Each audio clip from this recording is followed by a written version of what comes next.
বিশ্বের সবচেয়ে বড় এবং ভয়ঙ্কর সাবমেরিন হলো টাইফুন ক্লাস সাবমেরিন, যার প্রকৃত নাম প্রজেক্ট 941 আকুলা। এটি তৈরি করেছে রাশিয়ার নৌবাহিনী। সাবমেরিনটির আকার, ক্ষমতা আর প্রযুক্তি এতটাই চমকে দেওয়ার মতো, যা গোটা বিশ্বের সামরিক বিশেষজ্ঞদের আজও অভিভূত করে রাখে। টাইফুন সাবমেরিনের দৈর্ঘ্য প্রায় 175 মিটার, মানে প্রায় দুটি আন্তর্জাতিক ফুটবল মাঠের সমান, আর এর ওজন 48,000 টনের কাছাকাছি।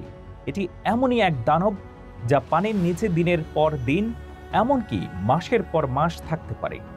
একবার পানিতে ডুবে গেলে ভেসে ওঠার দরকারই পড়ে না। এই সাবমেরিন নিউক্লিয়ার রিঅ্যাক্টরের মাধ্যমে চালিত।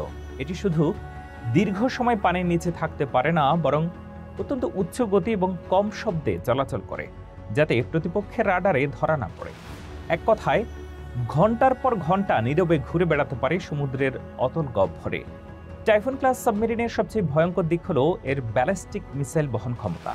এটি একসাথে 16টি R39 টাইপ ব্যালিস্টিক মিসাইল বহন করতে পারে। প্রতিটি মিসাইলে থাকে মাল্টিপল নিউক্লিয়ার ওয়ারহেড, যেগুলো একাধিক লক্ষ্যবস্তুতে একসাথে আঘাত হানতে সক্ষম। এর মানে একমাত্র এই সাবমেরিনই একটি পূর্ণাঙ্গ দেশের পুরো সামরিক অবকাঠামো গুঁড়িয়ে দিতে পারে, একাই, একবারেই। আর আপনি বুঝতেই পারবেন না সেই সাবমেরিনটির কখন আপনার উপকূলের কাছাকাছি এসেছে। এই যুদ্ধযানের ভেতরেই রয়েছে জিম, সুইমিং পুল, সাউনা, বিশ্রামাগার, এমনকি বিনোদনের ব্যবস্থা। কারণ এর ক্রুদের একটানা অনেক মাস পানির নিচে থাকতে হয়, যেখানে মানসিক ও শারীরিক স্বাস্থ্যের যত্ন নেওয়াটাও অত্যন্ত জরুরি।